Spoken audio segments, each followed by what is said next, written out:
Inside turns 5 this year. Today, to be exact, May 30th. That's roughly the same amount of time it took for it to release after Bo Burnham's previous special, Make Happy. Which also means I've probably been a fan post-Inside longer than I was before it, which is weird to say, but here we are.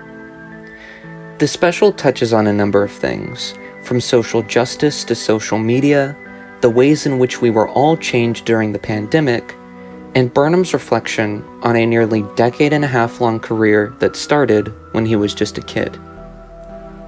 It's a work of art that's received overwhelming amounts of well-deserved praise and analysis, but there's something that struck me as odd about it that I haven't seen anyone else touch on. And maybe that's because I'm only one of few people who can say, it's my comfort movie.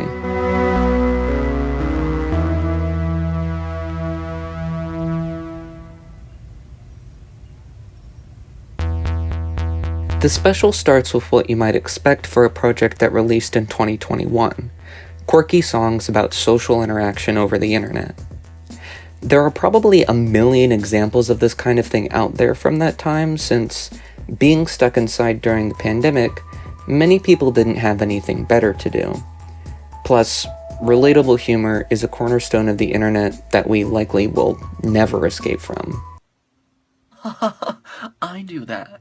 By the end, though, Burnham descends into madness brought on by his isolation, his art becoming entrenched in depression and anxiety and anger.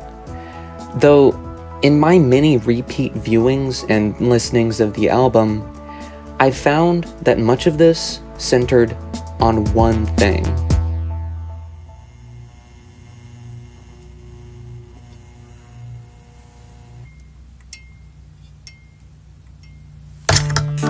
While some cynical introspection peeks through from the very beginning, the turning point is the song Look Who's Inside Again, a short, sparse song reflecting on Bo's situation of being stuck in his room.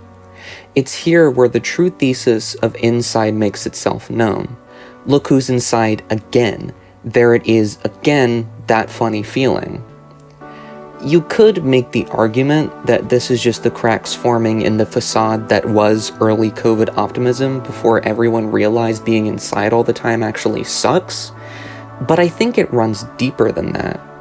These are all feelings that Bo has felt even before the pandemic, only amplified now with being trapped inside a single room. Here's a little exercise for you. Can you tell me what could cause someone to feel trapped in their home, lonely, lethargic, and as if the world is ending?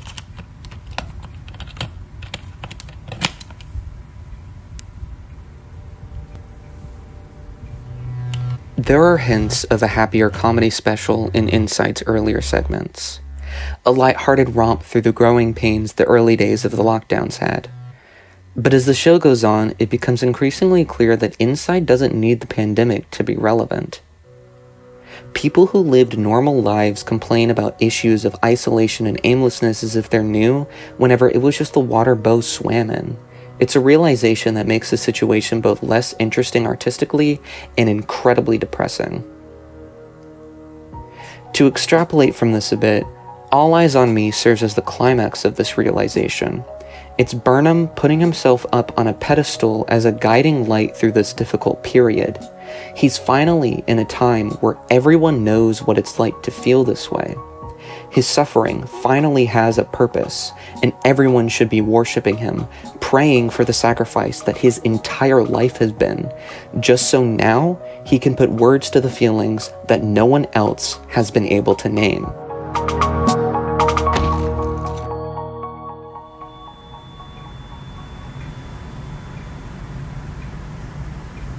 And then,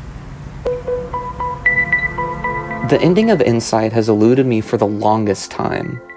I always figured that maybe it was just pure madness, that Bo had locked himself inside for so long that he lost touch with reality. Then, through some kind of Stockholm syndrome, he came to embrace his predicament. But now, several years down the road, I think I finally understand. Throughout a large chunk of my life, I've struggled with persistent depressive episodes. Most often, it manifests itself as a looming sense of fatigue and overwhelm.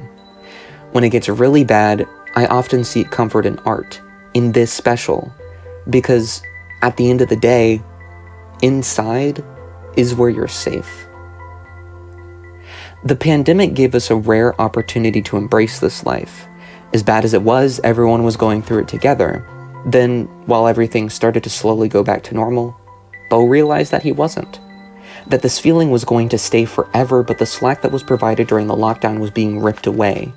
Now, with no excuse to feel the way he did once he finished his special and left his room, he'd have to face the outside world and be laughed at, ridiculed for still feeling isolated and lonely and tired all the time, despite the fact that he had no good reason to anymore.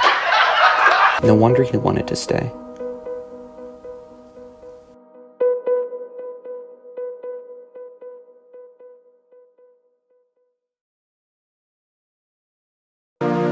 I sometimes worry I, too, spend a bit too much time in my own personal inside. I know, at the very least, it's a little concerning seeing my listening numbers for the album, considering it's something I usually only listen to when I'm really going through it. I just hope that one day I won't need it.